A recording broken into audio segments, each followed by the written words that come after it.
Tim Draper. I'm here to answer your questions. Ask me anything. AMA. So I got very excited about Bitcoin.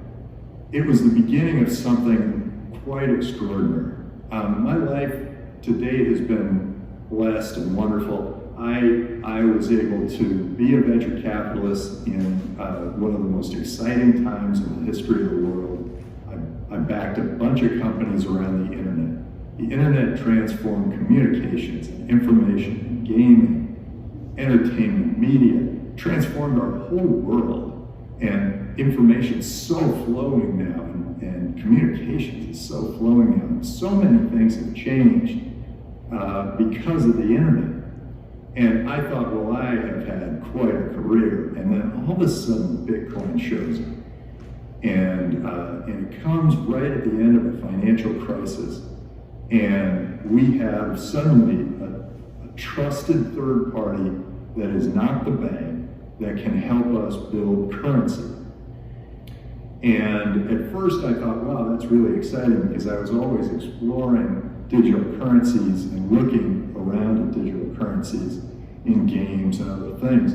But when Satoshi Nakamoto came up with Bitcoin, I got very excited and I bought some. And then I lost it all in the Mt. Gox scandal. And Mt. Gox was the most trusted at that time exchange, Bitcoin exchange in the world, and they disappeared a whole bunch of money, including my Bitcoin.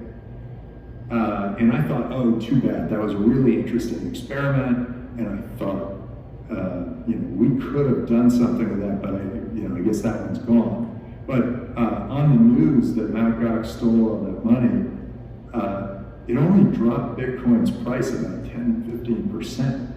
And I thought, whoa, this is still out there, and people still care about this.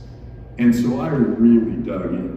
I went around, I looked in all walks of life, tried to figure out why people were using Bitcoin, what they were using it for, tried to understand the technology in great depth.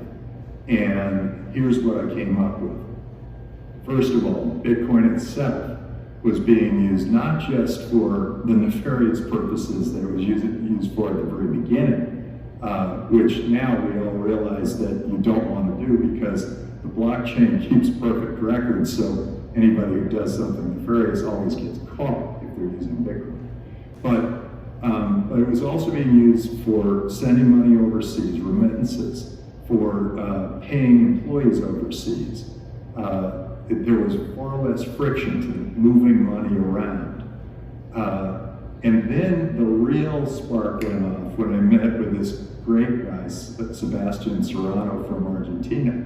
And he said, well, in Argentina, my family has made 3 fortunes. And each time that fortune has been lost due to currency manipulation by the government. And he said, 3 times. And I'm only 30 years old. So every decade, the government has some sort of currency crisis, and we have to start over. And Bitcoin is our great hope, because there's no inflation built in. There are only 21 million. And we can all do business in Bitcoin. And then I started thinking, oh. So it's amazing that his family had so much motivation to keep building fortunes that they would then lose. But many Argentinians were looking at that and saying, look, if the currency is going to drop 50%, 70% in value every year, why would I want to work hard to build something of value here in Argentina? I'll live for the day, because the Argentinian peso is sort of a hot potato. I just kind of use it, move on, and no reason to acquire it and build something of great value. And then I realized that it's not just Argentina, it's Nigeria. The naira is not a stable currency. The Venezuelan bolivar, and then a lot of the African currencies are used to inflate out and take value away from people who've built build things of great value. So the incentive for entrepreneurship is very low in those countries. Well, all of a sudden you've got Bitcoin, and it's something very stable, and they can operate their businesses in Bitcoin, and they can make that money in Bitcoin and hold it in Bitcoin.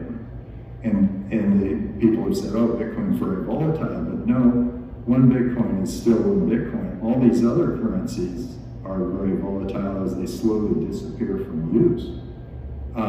And this creates this incredible entrepreneurial energy. The other thing that's happened is that the blockchain is this amazing technology that keeps perfect records. And by keeping perfect records, that means it has data in there that cannot be changed or manipulated. And so there are all sorts of good, interesting uses for using the blockchain to hold data. So it's not just currency, it can be data. And then they also can now build smart contracts on top of Bitcoin. So all of a sudden I'm like, oh my gosh, this is so exciting. First of all, I was thinking, in my own business as venture capitalist, I can raise a fund all in Bitcoin, invest it all in Bitcoin into all these startups, and the startups can pay their employees and suppliers all in Bitcoin. And we can do the whole thing on a smart contract, so all my investors have Bitcoin wallets, and when there's an exit, they can get their money distributed in all those wallets. And I don't have an accounting bill, I don't have an auditing bill, I don't have a legal bill, I don't have a bookkeeping bill, and it all happens automatically in Bitcoin. Well, and there have been all these Bitcoin knockoffs, and now there's this whole marketplace in cryptocurrencies. That is exciting just in my own business, in finance, but it's also exciting because as a venture capitalist, I'm always looking for those industries that are sort of fat and lazy and making a lot of money, but haven't had much innovation. And I look for innovations that can challenge those industries. And I have found that not only is Bitcoin transforming finance, but it's also transforming banking because it's the trusted third party. It's transforming insurance because actually right now, when you sign up for an insurance program, you pay your premium, you pay your premium, you pay your premium, and then you have a claim, you issue a claim. And then the insurance company fights you. And so you fight against the insurance company, and eventually there's some settlement, you get some sort of a check. But it's a bad experience. Well, with Bitcoin, blockchain, smart contracts, and some surveillance, and some artificial intelligence, you can actually create an insurance company where you can provide the following service to customers. You can have them pay their premiums in Bitcoin into the smart contract.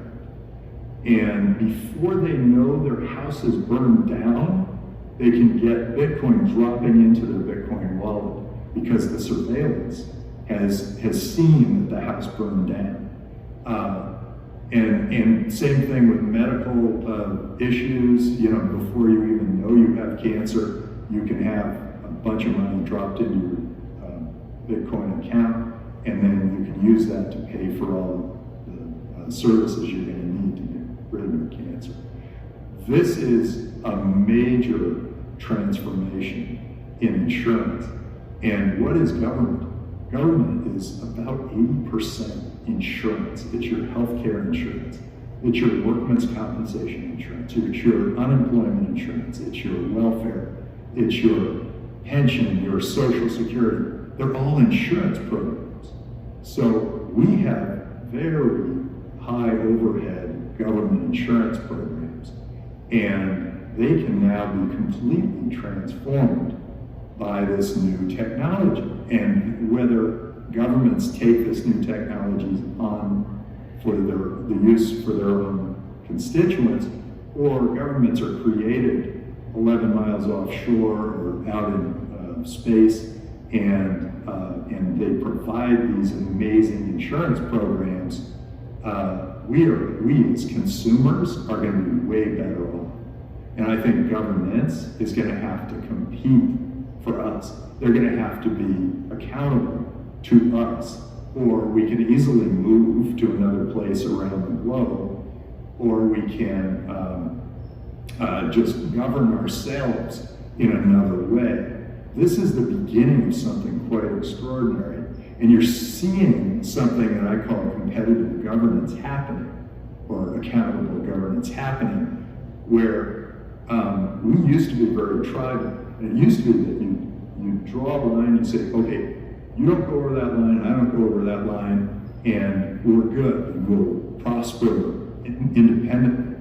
Well, now we realize that it's important to go across that line. We're both better off when we go across that line.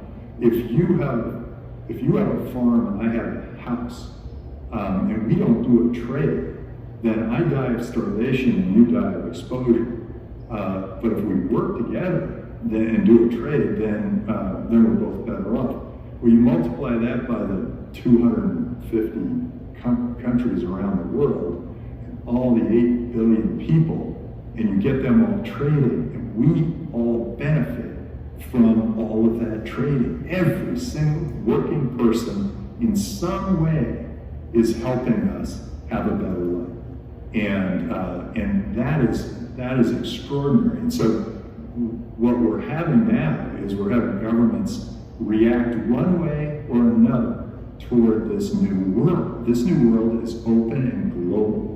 The old governments are tribal. So you're seeing some governments going, oh, we've got to go back to being tribal. You see China drawing a line around their landmass and saying, no, we're keeping everybody here, and everybody's going to have to operate in our way, and that's the way it's going to be. And then you see Japan saying, hey, we're going to make Bitcoin a national currency, we're an open free market system, come to us. And then so you see a brain drain out of China and going into Japan. And this kind of competitive governance is happening all the time. And Estonia made major breakthroughs when they created a virtual residency program. And now there are almost as many virtual residents as there are citizens of Estonia. And they haven't started to provide these insurance programs, but when they do, they're going to have a ballooning effect on what it means to be an Estonian. This is a major anthropological leap that we're about to go through, and it's one that has such a profound effect on humanity, where not only are we going to have the best products in the world because people have to compete to create the best products, best services in the world because people have to compete for the best services, but we're going to have the best governance the world has ever known because governments are going to have to compete for us. This is a major breakthrough, a major outcome, and the world's never going to be the same. Hey guys, this has been fun. Time to go.